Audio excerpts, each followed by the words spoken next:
छोटे छोटे जो प्रकृति के जो क्रिएचर्स हैं, लिटिल क्रिएचर्स हैं, जो कि मतलब एक ऐसा दिन ना आए कि आसमान में हम लोग को उनको देखने की ना मिले। स्टैटिस्टिकल सर्वे कहता है कि 30 स्पैरो बचे हुए अभी तक, 30% स्पैरो। तो उस रेशियो को कैसे जीरो ना हो, 30% स्पैरो कैसे बच सके, उसी को लेके ये इनिशिएटिव शुरू हुआ है। तो बाहर जो ग्लोबल वार्मिंग चल रहा है उसी का जो एसी जो है उसके साथ बहुत ज़्यादा कनेक्शन है। अगर हम लोग ग्रीनरी नहीं देखेंगे तो ऐसा टाइम आएगा कि ग्रीनरी हम खुद को भी नहीं देखेगा। ऐसा करते करते अभी तक 36,000 से ज़्यादा वाटर रिपोर्ट हम लोग डिस्ट्रीब्यूट कर चुके हैं।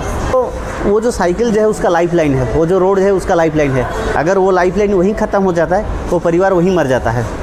Subhranshu Satpathy, a unique combination of environmentalist at the filmmaker, who started new initiative called They Really Need Us to create awareness about decline of bird population. Also, he came up with new idea using radium stickers in cycle to make them visible during night. The person who started his career towards filmmaker to an environmentalist. Let's see his success journey behind this. Hi sir, आज आप हमारे लिए बहुत बड़े guest हो, ठीक है। हम देखें आपका लाइफ जर्नी जो है काफ़ी डिफरेंट है एंड आपका भी राइट नाउ अपकमिंग इनिशिएटिव्स जो कर रहे हैं आप लास्ट 2008 से लेकर आज तक डे टू डे आपका ग्रोथ आते जा रहा है। तो हमको आप बता सकते हैं कि क्या इनिशिएटिव, क्या थॉट्स आया है जो कि आप इतना बड़ा इनिशिएटिव जो आप एनवायरनमेंट के लिए कर रहे हैं, क्यों कर रहे हैं आप ये सब? मेरा नाम शुभ्रांशु सतपथी है। मैं उड़ीसा के ढेंकानाल ज़िले से हूँ। बेसिकली एकेडमिशियन और डॉक्यूमेंट्री फिल्म मेकिंग मेरा प्रोफेशन है, लेकिन मेरा एक पैशन है उसके अंदर एनवायरमेंटल के ऊपर काम करना। जैसे कि धूप के सीज़न में बर्ड्स को पानी पिलाना और सीड बॉल बनाना, और जैसे कि आप बोल रहे थे कि मतलब साइकिल के पीछे जो स्टिकर लगाते हैं हम लोग, ऐसा कुछ इनिशिएटिव को लेके 2008 से इसके ऊपर हम काम कर रहे हैं। और इसके ऊपर हम लोग एक पहले क्या हुआ ना, मेरा बचपन प्रकृति के अंदर बीता है। मेरे पापा एक फॉरेस्ट अफसर थे, तो बचपन से ही प्रकृति के साथ मेरा बहुत लगाव है। उनके साथ मैं ड्यूटी पे जाता था, घूमने जाता था, और मम्मी जो थे उनको वो पक्षियों से बहुत प्यार करती थी, तो उसके वजह से पक्षियों के साथ मेरा अलग ही लगाव है। बचपन में क्या होता था ना, मेरे मम्मी जो थी वो पानी लेके जाती थी और सामने एक मिट्टी का बर्तन रहता था, उसमें जाके पानी रख के चली जाती थी। मैं दूर में बैठा था, वहाँ पे देखता था कि बहुत सारे चिड़िया आते थे, जिसको मतलब हम अभी तो वो चिड़िया को मिलना बहुत मुश्किल है, देखना बहुत मुश्किल है। उस टाइम में बहुत आती थी वहाँ पे, तो अच्छा लगता था। स्टैंडर्ड 1-2 में कोई चिड़िया आके हमारे छत के ऊपर या फिर बैल्कनी में आके पानी पी रही थी, बहुत खुश लग रहा था। जब हम लोग शिफ्ट करने आए टाउन के अंदर, एक कंक्रीट जंगल सा महसूस हुआ, वो ग्रीनरी हम लोग को मिला नहीं। लोग पानी रख रहे थे, ऐसा नहीं कि नहीं रख रहे थे, अच्छा भी लग रहा था। लेकिन वो जो सिटी बर्ड्स हैं, टाउन एरिया में क्या होता है ना, सिटी एरिया में जो गर्मी के मौसम में पानी का जो बहाव है वो कम हो जाता है, तो बहुत सारी चिड़िया बिना पानी के मर जाती थी। तो उसी को लेके ये इनिशिएटिव शुरू हुआ है। 2008 से हम लोग विभिन्न स्कूल, यूनिवर्सिटी और इंस्टीट्यूशन में जाते हैं, उनको ट्रेनिंग देते हैं कैसे कि मिट्टी का बर्तन रखा जाए, उसमें पानी रखा जाए। एक छोटा सा इनिशिएटिव, छोटे छोटे जो प्रकृति के जो क्रिएचर्स हैं, लिटिल क्रिएचर्स हैं, जो कि मतलब एक ऐसा दिन ना आए कि आसमान में हम लोग को उनको देखने की ना मिले, तो उनको कैसे सेव किया जाए, उसके लिए इनिशिएटिव शुरू हुआ है। स्कूल, कॉलेज, इंस्टीट्यूट में हम जाते हैं, वहाँ उनको ट्रेनिंग करते हैं, उनको मिट्टी का जो अर्दन पॉट होता है उसको डिस्ट्रीब्यूट करते हैं। उसके ऊपर एक मूवी भी मैंने बनाया है, दे रियली नीड अस, उसको स्क्रीनिंग करते हैं। ऐसा करते करते अभी तक 36,000 से ज़्यादा वाटर रिपोर्ट हम लोग डिस्ट्रीब्यूट कर चुके हैं। उसके साथ हम लोग सीड बॉल बनाते हैं, और जंगल में आग जो लगता है उसके साथ वाइल्ड लाइफ को क्या हैम्पर होता है उसको समझाते हैं। स्पैरोज़ और हम लोग देखने ही नहीं मिल रहे, तो उसको हम लोग उनको समझाते हैं कि उनको कैसे सेव किया जाए। टाउन एरिया में कुछ स्पैरो जो बचे हुए हैं, स्टैटिस्टिकल सर्वे कहता है कि 30 स्पैरो बचे हुए अभी तक, 30% स्पैरो। तो उस रेशियो को कैसे जीरो ना हो, 30% स्पैरो कैसे बच सके, उसी को लेके ये इनिशिएटिव शुरू हुआ है। 2008 से हम लोग सीड बॉल बना रहे हैं, वाटर पॉट डिस्ट्रीब्यूट कर रहे हैं, डॉक्यूमेंट्रीज दिखा रहे हैं। सीड बॉल जो है हम लोग सीड कलेक्शन करते हैं समर के सीज़न में, और मानसून में सीड बॉल बना के उसको थ्रो आउट करते हैं। एक अनरीचेबल प्लेस है जहाँ पे हम लोग जंगल फैलाना शुरू करते हैं, ग्रीनरी बनाना चाहते हैं बनाने, वहाँ पे हम लोग ड्रोन के सहारे सीड बॉल लेके वहाँ पे फेंकते हैं और वहाँ पे ग्रीनरी आता है। तो ऐसा ये नहीं है कि मैं खुद कर दूं और बैठ जाऊं, ऐसा नहीं है। इसीलिए इसको कैसे चेन शुरू किया जाए, सबके मन में प्रकृति के लिए एक प्यार एक लगाव आए, उसी को लेके हम लोग वर्कशॉप करते हैं, स्कूल्स में जाते हैं, वहाँ पे हर एक स्टूडेंट एक अच्छा सा एनवायरमेंटलिस्ट हो, उसी को लेके ये मोटो शुरू हुआ है। आजकल क्या होता है ना, हम लोग को जब मैं बचपन में था 90 जब हम लोग को गर्मी लगता था, उस टाइम में पावर कट बहुत ज़्यादा होता था, बहुत ज़्यादा। तो हम लोग क्या करते थे, पेड़ के अंदर नीचे चले जाते हैं, आराम से गद्दा लगा के वहीं बैठते थे। अभी आप पेड़ को ढूंढने जाएंगे ना तो 1-2 दिन उसी में गुजर जाएगा। अभी हम लोग को गर्मी लग रहा है तो हम लोग एसी ऑन कर देते हैं। एसी हम लोग को ठंडा देता है, ठीक है। एसी के बाहर जितना ठंडा अंदर रहता है उतना गर्मी बाहर होता है। तो वो क्लाइमेट जो चेंज होता है उसी के ऊपर एक बहुत बड़ा जो एक्ट है। तो बाहर जो ग्लोबल वार्मिंग चल रहा है उसी का जो एसी जो है उसके साथ बहुत ज़्यादा कनेक्शन है। अगर हम लोग एसी चला के खुद को ठंडा रख सकते हैं तो जो अर्थ है उसको कैसे ठंडा किया जा सके, उसी के लिए एक सरल उपाय है और एक ही उपाय है, पेड़ लगाना। कहीं पे भी ऐसा जगह हो जहाँ खुला मैदान हो, स्कूल्स हो, वहाँ पे पेड़ लगाया जाए। बच्चों का हम लोग वर्कशॉप इसलिए करते हैं ताकि बच्चे जो है बहुत जल्दी सीखते हैं। तो जैसे कि आप बोल रहे थे कि मतलब कोई डॉक्टर बनता है, कोई इंजीनियर बनता है, वो एक प्रोफेशन है, ठीक है। लेकिन हम जैसे इतिहास को भूल जाएंगे और फ्यूचर टेक्नोलॉजी को आगे बढ़ते जाएंगे तो इतिहास हमको भी भुला देगा। एक टाइम ऐसा आ जाएगा कि वही टेक्नोलॉजी हमको मारना शुरू कर देगा। जैसे एक्सेस यूजिंग ऑफ मोबाइल्स हम लोग के कान के लिए अच्छा नहीं है। किसी को ब्रेन स्ट्रोक हो रहा है, किसी को हार्ट में प्रॉब्लम आ रहा है। तो ऐसे करते करते हम लोग मतलब मोबाइल के साथ ऐसे एक्विंटेड हो चुके हैं। कहीं भी अगर हम लोग को टाइम भी देखना है, कैलेंडर देखना है, तो सभी का चीज़ एक ही मोबाइल ही कर रहा है। तो डिजिटलाइजेशन के ऊपर हम लोग इतना खुद को डिपेंड कर रहे हैं कि हम लोग प्रकृति के साथ उतना डिटैच होते जा रहे हैं। तो प्रकृति के साथ अटैचमेंट कैसे है उसी को लेके ये मूवमेंट चल रहा है।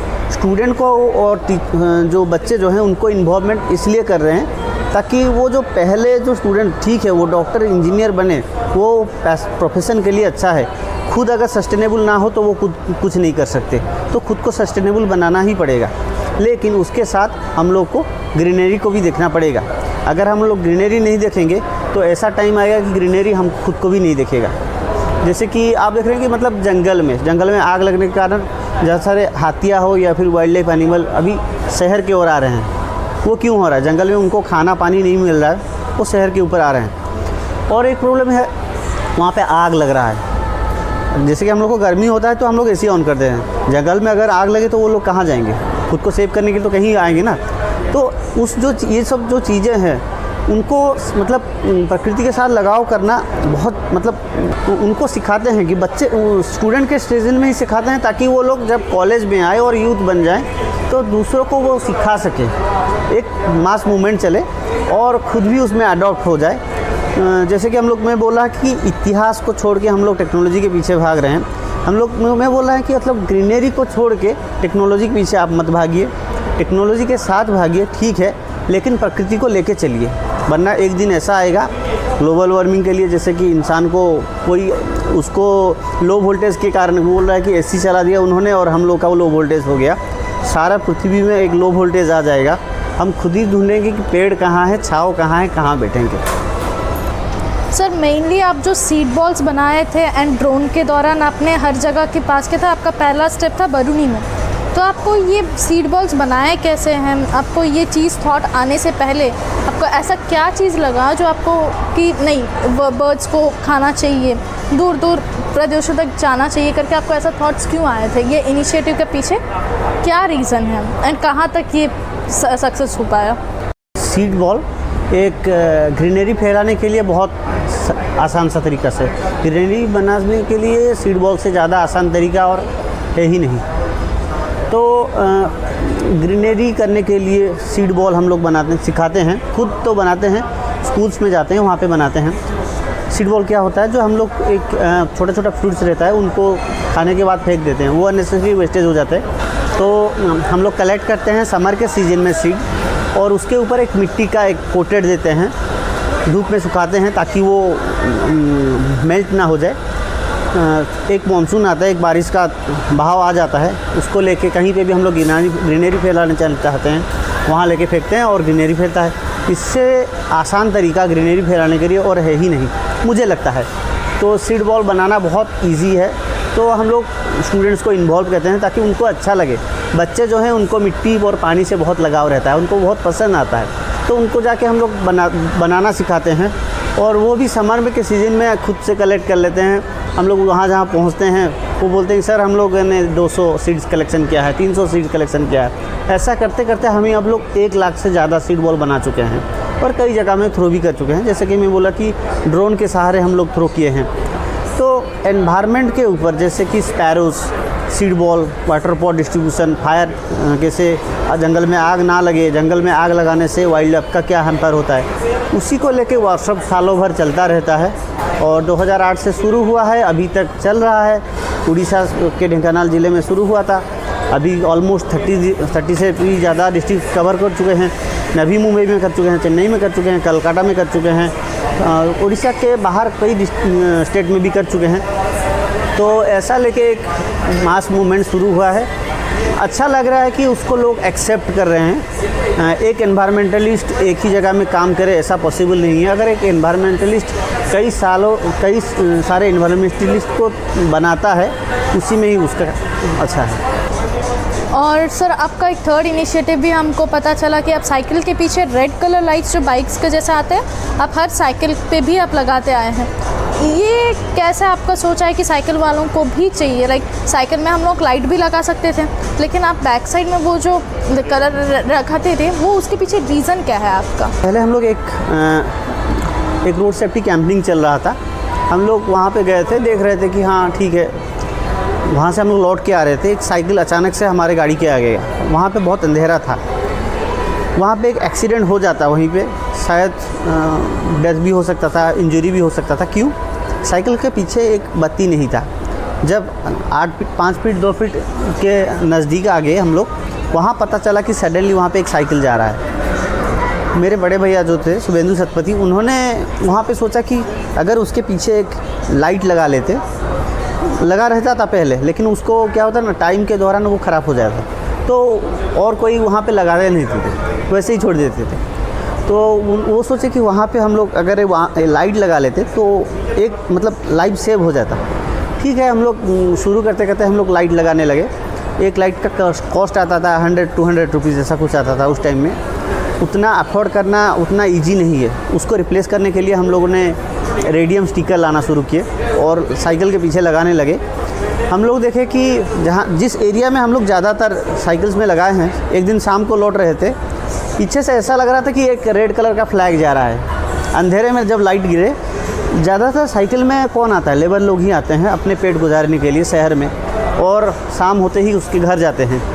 तो वो जो साइकिल जो है उसका लाइफ लाइन है, वो जो रोड है उसका लाइफ लाइन है। अगर वो लाइफ लाइन वहीं ख़त्म हो जाता है तो परिवार वहीं मर जाता है। तो उस लाइफ लाइन को कैसे सेव किया जाए, उसी के लिए ये इनिशिएटिव हुआ है। हम लोग कहीं पे भी टाउन के थोड़ा अर्बन में एरिया में जाते हैं, स्टिकर लगाते हैं, उनको समझाते हैं कि स्टिकर ज़रूरी है। स्टिकर 6 महीने 7 महीने तक रहता है। ऐसा नहीं कि हम लोग लगा के ख़त्म कर लिए, हम लोग उनको अवेयरनेस करते हैं, उनको बताते हैं कि स्टिकर बहुत ज़रूरी है। ऐसा करते करते अभी तक लगभग 500 प्लस साइकिल्स में हम लोग स्टिकर लगा चुके हैं। और ये एक इनिशिएटिव है एक लाइफ को सेव करने के लिए। जैसे कि हमें वाइल्ड एनिमल और बर्ड्स को सेव करते हैं, कुछ भी इनिशिएटिव लेके, ये इनिशिएटिव ह्यूमन को सेव करने के लिए शुरू हुआ था। Thank you for watching. For more updates, please follow us.